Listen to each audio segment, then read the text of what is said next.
Okay, good evening, everyone. So, the discussion for this evening is about the climax. So climax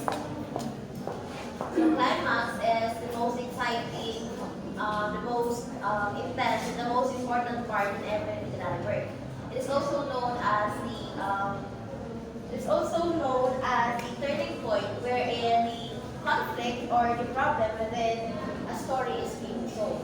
So climax is categorized into two, which is the emotional and the logical climax. So let us have first the emotional climax. Jolo, please read.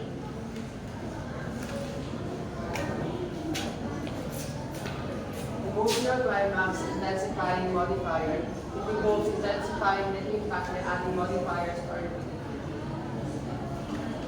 So the emotional climax is the point where the tension reaches its highest peak, leaving the reader with a great impact on the story. The writer usually uses a strategy of repeating a word to add tension and to fuel the reader's mind. Example: temperature, pulse, tongue. They all spoke of trouble, serious trouble.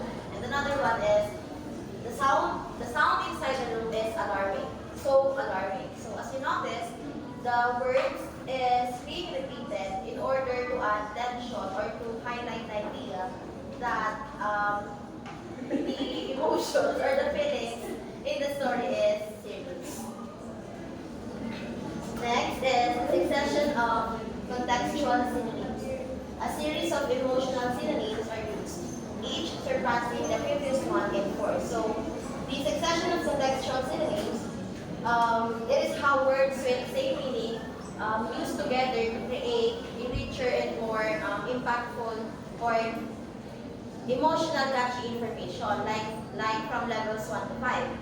Example: it was indeed cold, cruisingly, frighteningly, and naturally cold. Another example is uh,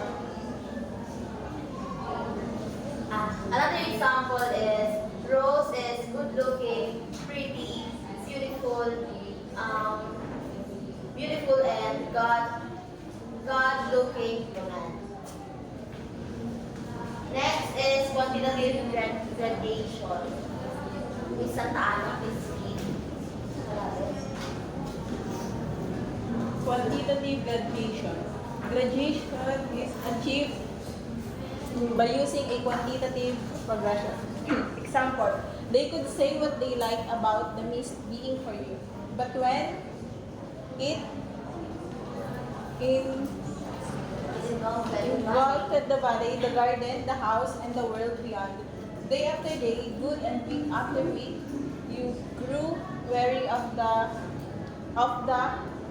pervading grayness. Okay, sa quantitative gradation, it is how we use language or words to to to measure or to express the degree or amount of something. So say for example, instead of saying I am angry, I am going to say I am feeling mad, which highlights the idea that I am feeling an intense anger. Next is the logical climax.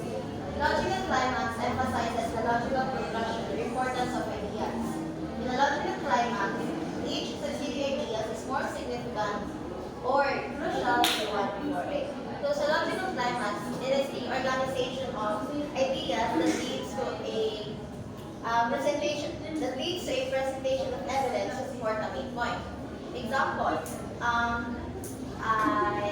picked up a pen, I write something, I read it, and I got my reward. So parang ang organization or the sequence of events. So the summary, both emotional climax and logical climax works together to provide a satisfying narrative experience. But emotional climax can heighten the tension for the logical climax, while the logical climax provides a satisfying resolution to the emotional chaos. So in simple words, emotional climax is about the feelings or the emotions in a story, while the logical climax is about the happenings or the organization of events. So the continuation will be discussed by Mr.